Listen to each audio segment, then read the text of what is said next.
बिना सुख नाहि रे। हरि भजन बिना सुख नाहि रे।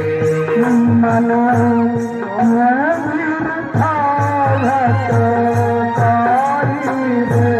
हरि भजन बिना सुख नाहि रे।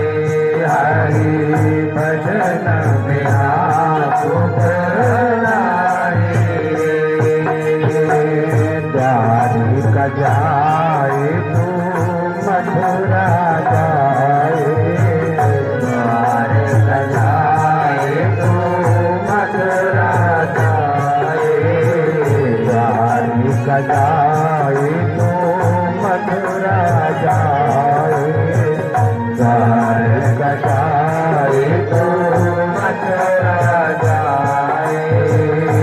पर मन का चैन ना पाओ रे।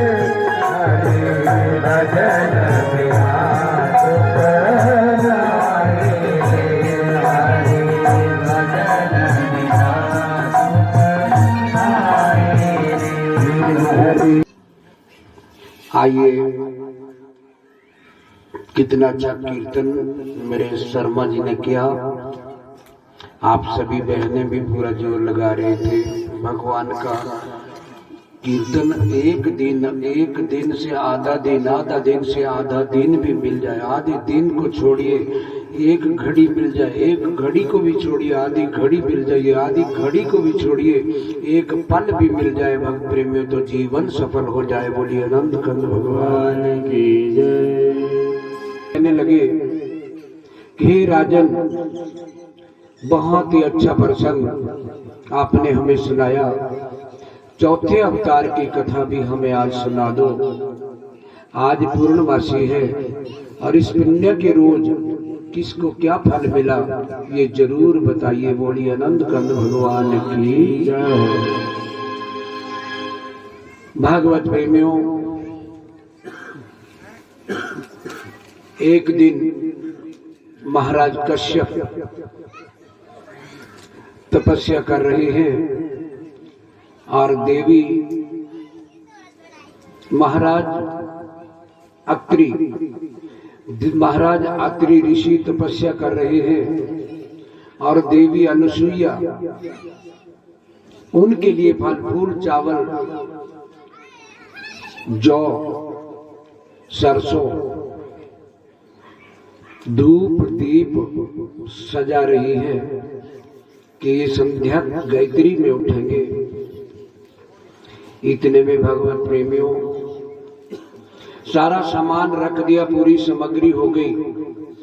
अत्रि ऋषि महाराज तपस्या में लीन है।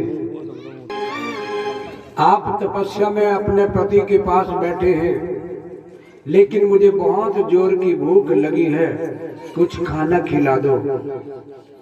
ध्यान रख लीजिए भक्त प्रेमियों, यहाँ पे जितने हम मर्द लोग हैं, हमारे साथ कोई मेहमान आ जाए, हम अपने घर वाली को सीधा आदेश देते हैं कि चाय बनाओ। हमें ये पता नहीं हमारे घर में गाय भैंस दूध देती है नहीं देती, लेकिन घर वाली चाय बनाकर जरूर लाती है। जो पति अपनी पत्नी को भक्त प्रेमियों पैर की जूती समझता है, उसकी औलाद मोस्ट डफर होती है। जो पति अपनी पत्नी की इज्जत करता है, उसकी औलाद बहुत आज्ञाकारी सुशील और श्रवण कुमार होती है। बोलिए आनंद कंद भगवान की जय। अच्छा, आप में कितने पति लोग हैं जो अपने घरवाली को रोज सवेरे नमस्कार करते हैं? जरा हाथ खड़ा करके बताएं।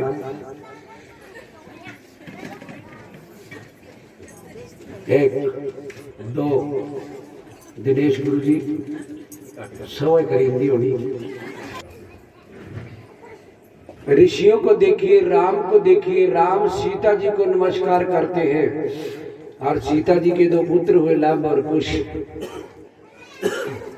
रावण अपनी मंदोदरी को नमस्कार नहीं करते हैं तो उनकी औलाद सारी की सारी डबर तो नहीं हुई, लेकिन मारी गई, राक्षस हो गई। भागवत प्रेमियों, अपने परिवार को चलाने पर पति और पत्नी दोनों एक धागे में बंधे हुए रहे। घर की कोई भी बात जो आदमी बाहर कर देता है भक्त प्रेमियों, वो चारों ओर हो जाती है। घर की लड़ाई घर में ही मुका दो, घर की लड़ाई घर में ही खत्म कर दो, तो आपका घर स्वर्ग है। बोलिए अनंत कंद भगवान की जय। बेटी और दामाद आपस में प्यार करें तो मेरा दामाद बहुत बढ़िया है, मेरी बेटी को बहुत प्यार करता है। दोनों की जोड़ी कितनी अच्छी है। लेकिन बहू और बेटा दोनों आपस में अपनी अम्मा के सामने प्यार करने लगे, जड़े आप पता नहीं क्या क्या बोल दिए जी, कहना बोलना जड़ियावा छापा आधा मुंडू भी कवर ही कर लिया, कवरी। बहनों, ये तोड़ तुलाई छोड़ दो, आपके घर का कभी कोई नुकसान नहीं होगा। बोलिए अनंत कंद भगवान की जय। आज राजा महाराज परीक्षित जी के लिए सुना रहे कि सुनो राजन, अपने पति देव जी की आज्ञा लेकर के उठी वो देवी। पति तपस्या में है महाराज अत्रि ऋषि, और तपस्या में बैठे बैठे वो देवी कह रही है कि महाराज, एक ऋषि बाहर आए हैं, भूख उनको लगी है, आप ही मेरे ऊपर दया कीजिए, क्योंकि भगवान ना घर आता ना घर दाने ना घर दाने,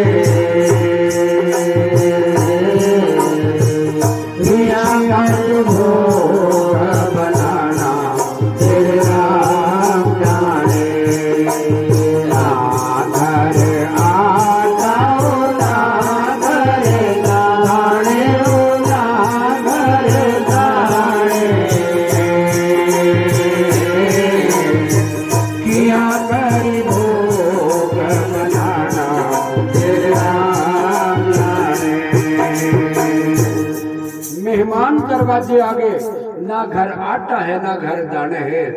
हे मेरे प्राणनाथ, ना कोई गहना ना कोई पैसा ना कोई पैसा,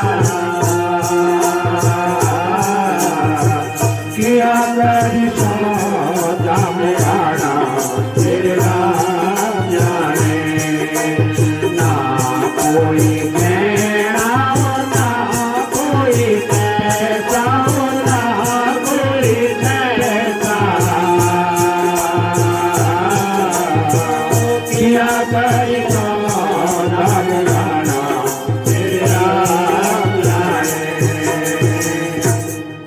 पति देव के चरणों का ध्यान किया और भागवत प्रेमियों जंगल के अंदर चली गई। कंद मूल फल जो भी कुछ मिला उसको इकट्ठा कर लिया। ना कपड़े हैं, ना गहने हैं, ना पैसे हैं। आश्रम में कोई है वो जो सौदा लाएगा, लेकिन लाएगा कहाँ से जब हमारे पास कुछ नहीं है। बोलिए अनंत कंद भगवान की जय।